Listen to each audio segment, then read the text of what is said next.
Mubarak. You know who Abdullah ibn Mubarak is? Abdullah ibn Mubarak was a mujahid. He was a muhaddith. You know, out of all the imams, this is his virtue, out of all the imams, the only man to not be disparaged by anybody was Abdullah ibn Mubarak. All the four imams were disparaged. All the hadith scholars, somebody criticized them. I mean, their criticism is not taken, but somebody criticized them.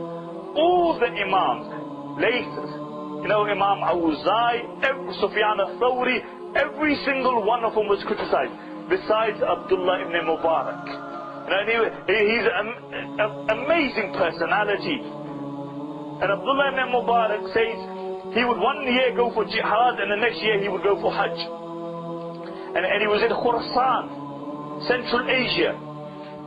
And he mentions that one day he performed Hajj, finished the Arkan, and he saw a dream. He saw two angels. And the angels are descending, and one is asking the other, how many people attended Hajj this year? And the angel said, 600,000 people. And he said, how many Hajj was accepted? And the angel said, not even one was accepted. Besides one man who did not attend the Hajj, but his Hajj was accepted. And Abdullah ibn Mubarak says, I woke up and I was shaking that 600,000 people attended the Hajj and only one accepted. And they said, and then the angel said that he was a cobbler who lived in Damascus, and his name was Abdullah ibn Muqaffal. And he says, I went and set out straight away to meet this man. I went to Damascus and I asked for a man called Abdullah ibn Muqaffal, who was a cobbler, and they directed me to his house. And he says, I knocked on the door, and the man opened the door, and I said, are you Abdullah ibn Muqaffal? And he said, who wants to know?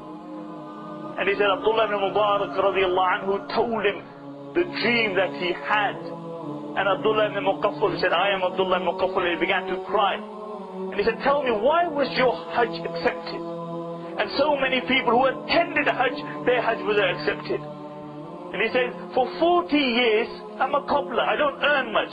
For 40 years, I wanted to go for Hajj. And I've been saving up for Hajj. And my wife became pregnant. And next door, they were cooking some meat. And my wife, you know, when women are pregnant, when they want something, they want it. And she smelled the meat, and she said, get me the meat. So he said, I went and I knocked on the door. And I said, you know, my wife desires some meat, can we have some meat? And the woman said, the meat is halal for us, but it's haram for you. And I said, how can it be halal for you and haram for us? He said, for days, we haven't had anything to eat. And I saw a donkey lying dead on the side of the street. And I cut a portion of it, and I brought it home to cook for my children.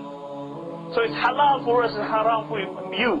And Abdullah says, I went home, all the money that I had gathered, I bought it and I gave it to this lady. I gave it to this lady. And I said, this is my Hajj. He didn't attend Hajj, but his Hajj was accepted. And this had an amazing impact on Abdullah ibn Mubarak. The narration mentioned, see, Abdullah ibn Mubarak was a muhaddith. And he was, when you speak a person on a superlative, you know, very few, I read his book in Ramadan, one day my computer wasn't working, so I was sitting at Sufa, and I saw a book, Abdullah ibn Mubarak, it was in the library, I took it and I read it. All night I read it. I went to sleep after Fajr, I couldn't wake up to finish the book. It was such an amazing person.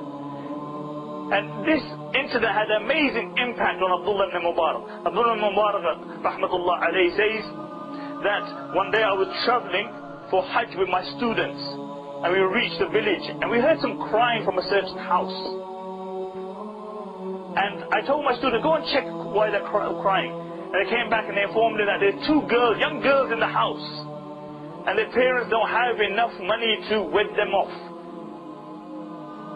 And they're crying over this.